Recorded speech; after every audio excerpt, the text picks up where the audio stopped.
और इस वक्त की एक बड़ी खबर और अहम खबर और भी है। उत्तर प्रदेश में योगी सरकार धर्म परिवर्तन को लेकर और कड़े कानून बना रही है और इसी से जुड़ा धर्म परिवर्तन प्रतिषेध संशोधन विधेयक 2024 कल सदन में पेश किया गया। अब आज इस बिल पर चर्चा होने वाली है, फिर पारित होने के बाद इसे विधान परिषद में पारित होने के लिए भेजा जाएगा।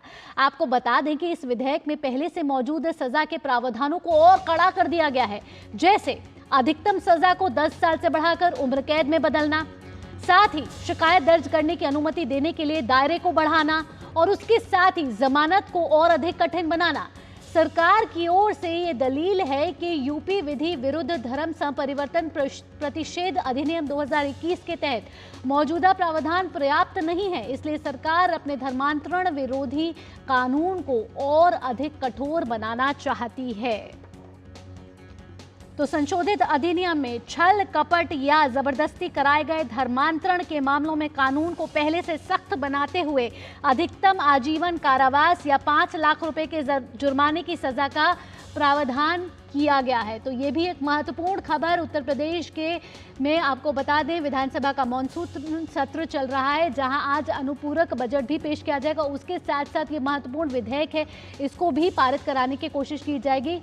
और आपको बता दें कि ये जो विधेयक है बेहद ही महत्वपूर्ण माना जा रहा है, क्योंकि उत्तर प्रदेश विधानसभा के मॉनसून सत्र में ये उत्तर प्रदेश विधि विरुद्ध धर्म संपरिवर्तन प्रतिषेध संशोधन अधिनियम 2024 को पारित कराने के लिए आज विचार किया जाएगा। उसके बाद पारित कराने की कोशिश की जाएगी, सभी पक्षों की राय ली जाएगी, सभी पक्षों के साथ चर्चा की जाएगी। और आपको बता दें कि इस संशोधन विधेयक को पारित कराने पर आज विचार होने वाला है और किसी भी महिला के साथ धोखा ना हो, जाल में फंसाकर उनसे धर्मांतरण पर अवैध तरीके से विवाह या उन पर जबरदस्ती की जाती थी, उस विधेयक को और कड़ा बनाया गया। और अब जो कड़ा बनाया गया उसके प्रावधान इस तरीके से हैं कि आजीवन कारावास और साथ ही साथ जो पेनल्टी है उसको भी बढ़ा दिया गया। रामेंद्र सिंह हमारे संवाददाता हमारे साथ जुड़ चुके हैं। रामेंद्र, बेहद ही महत्वपूर्ण विधेयक महिलाओं की सुरक्षा, महिलाओं के अधिकार को लेकर, क्योंकि जिस तरीके से ऐसे केसेस बढ़ रहे थे उसको लेकर उत्तर प्रदेश की सरकार जो है वो नकेल कसती हुई नजर आ रही है।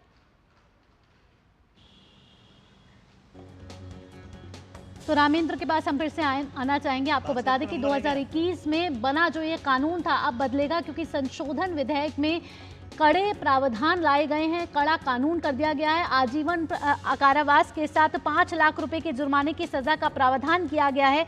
और इस प्रस्ताव में कहा गया है कि कोई व्यक्ति धर्मांतरण कराने के इरादे से किसी को अगर धमकी देता है, हमला करता है, विवाह करता है या करने का वादा करता है या इसके लिए साजिश रचता है, तो महिला, नाबालिग या किसी की तस्करी करता है तो उसके अपराध को सबसे गंभीर श्रेणी में रखा जाएगा। आपको बता दें कि संशोधित अधिनियम में ऐसे मामले में 20 वर्ष कारावास या आजीवन कारावास का प्रावधान किया गया है। जब यह विधेयक के रूप में पहली बार पारित करने के बाद कानून बना, तब इसमें जो आपको बता दें सजा थी वो 10 साल की सजा थी और 50,000 रुपए का जुर्माना का प्रावधान था। अब जो संशोधन विधेयक उत्तर प्रदेश की सरकार लेकर आई है उसमें अधिकतम आजीवन कारावास और 5 लाख रुपए के जुर्माने की सजा का प्रावधान किया गया है।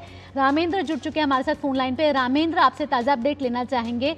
उत्तर प्रदेश विधानसभा का मॉनसून सत्र चल रहा है, जिसमें ये बहुत ही महत्वपूर्ण विधेयक आज जो सरकार है वो पारित कराने की कोशिश करेगी और महिलाओं की सुरक्षा, महिलाओं के अधिकार के लिए ये एक महत्वपूर्ण विधेयक माना जा रहा है।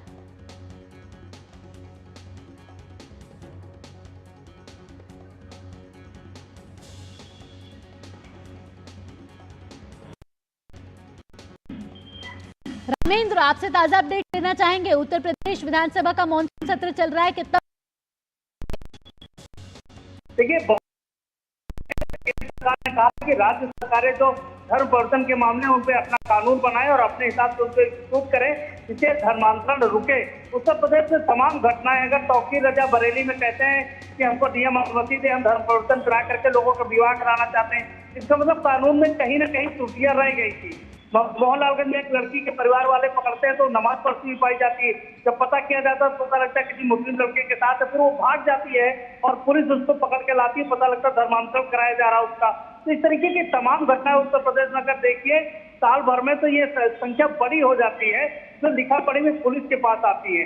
तो सरकार ने एक कठोरतम कानून बनाया है कि अगर एससी एसटी और ईसाइयत भी है, क्रिश्चियनिटी के भी तमाम ऐसे मिशनरी व्यवस्थाएं चल रही हैं जहां एससी एसटी को आकर्षित किया जाता है, पैसे के लालच दिया जाता है, उनको संत बंद का लोभ दिखाया जाता है और उनका धर्मांतरण किया जाता है। तो दोनों जगह, हालांकि जो मुस्लिम पक्ष है उसका बयान आया है और किसी क्रिश्चियनिटी का नहीं आया, लेकिन ये दोनों तरह से धर्म परिवर्तन किया जाए। लखनऊ मोहनलालगंज ऐसा सेंटर है जहां आप क्या इलाकों में जाइए एससी एसटी जो है उन पर तमाम धर्मांतर कराया जा रहा है। तो ये तमाम ऐसी चीजें जिनको दृष्टिगत रखते हुए सरकार ने कानून पास किया है और एक कठोर कानून है।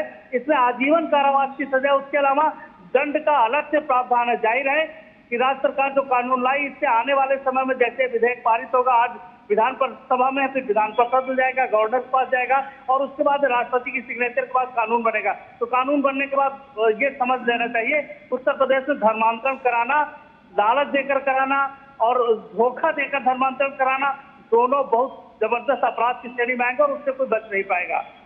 भावना। तो उत्तर प्रदेश सरकार की बेहद ही महत्वपूर्ण पहल लव जिहाद पर अंकुश लगाने के इरादे से ये विधेयक लाया गया है। और आपको बता दें कि आज उत्तर प्रदेश सरकार जो है वो इस बिल को पेश करेगी, साथ ही पारित कराने की कोशिश